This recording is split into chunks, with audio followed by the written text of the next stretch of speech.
Sejam todos muito bem-vindos e nós vamos falar mais uma vez sobre a nossa aula de Química e nesta aula em específico nós vamos falar sobre o diagrama de Linus-Pauling. Bem, é sabido que há muito tempo o átomo ele foi desenhado, de acordo com Niels Bohr, em camadas e existiam então.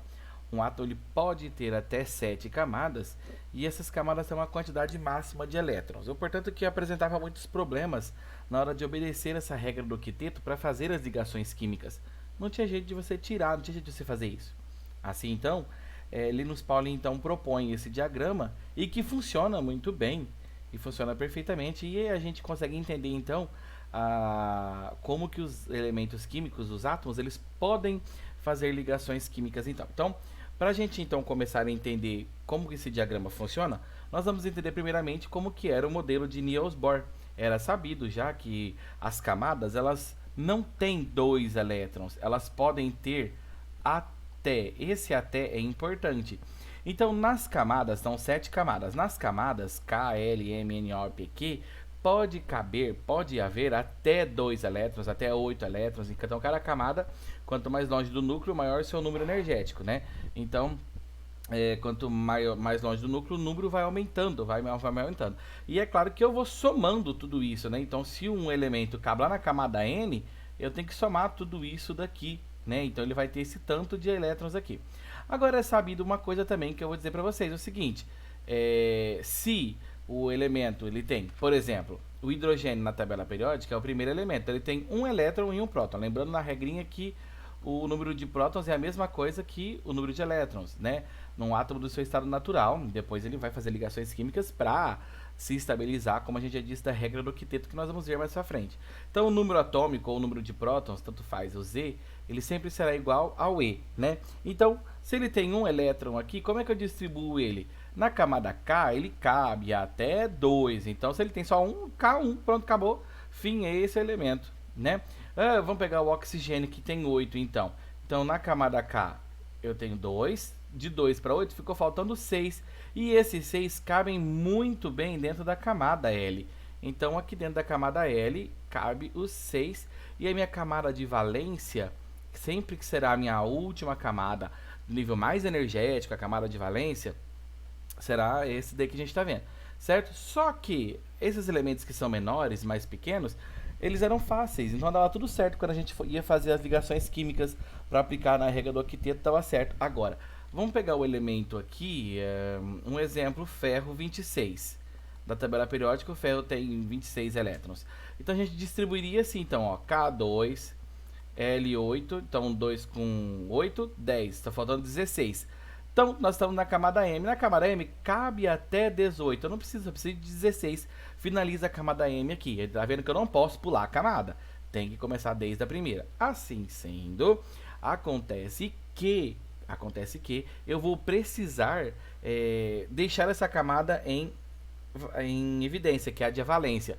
Só que, imagina comigo, como que eu vou saber que aqui tem um elemento, o átomo, na última camada tinha 16 elétrons? Eu não sei se ele vai dar, se ele vai receber, eu não sei o que vai acontecer com ele, porque tem 16 elétrons na última camada. Tá vendo como ficava confuso? E os elementos então não obedeciam à regra do octeto. A regra do octeto, que a gente vai ver no próximo vídeo, ele fala que todos os átomos, a tendência é ficar com 8 elétrons na última camada, ou seja, na camada de valência, para atingir a estabilidade. E para isso ele faz ligações químicas.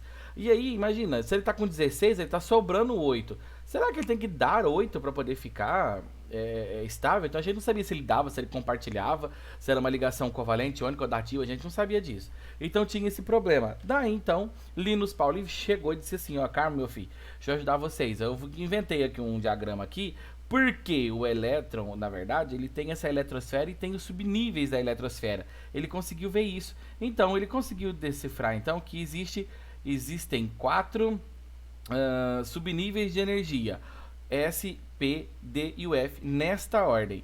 Para você lembrar disso tudo, a gente usa uma brincadeirinha, né? Sem pão, dá fome. É claro, né? Se a gente não comer nada, dá fome mesmo. Sem pão, dá fome. E a gente estava falando de quantidade máxima em cada nível? Pois muito bem. O S cabe até 2, o P cabe até 6, o D até 10 elétrons e o F até 14. Agora, nós não vamos mais ficar assim, K, L, M. Não. tá? Cada camada terá o seu subnível. Então, na camada K, que cabia 2 elétrons, eu vou ter um subnível só. Tá vendo? Porque se eu tenho só 2 elétrons, aqui eu só tenho 2 elétrons também. Na camada M, que cabia 8 elétrons, então eu tenho que dizer, já que o S vale só 2, então não dá. 2, 2S2 e 2P6. A gente tira isso daqui que é da camada K, tá? Então, ó, aqui eu acabo ficando com 8, 2 com 6 dá 8. Então, cada camada vai obedecer uma ordem correta de subnível de energia. Veja aqui. Nós vamos construir o nosso diagrama aqui agora. Então, na camada K, que cabia 2. Na camada L, que cabia 8. Na camada M, que cabe 18 até 18. Na N, que é até 32. Na O, que é até 32. 18 e 8.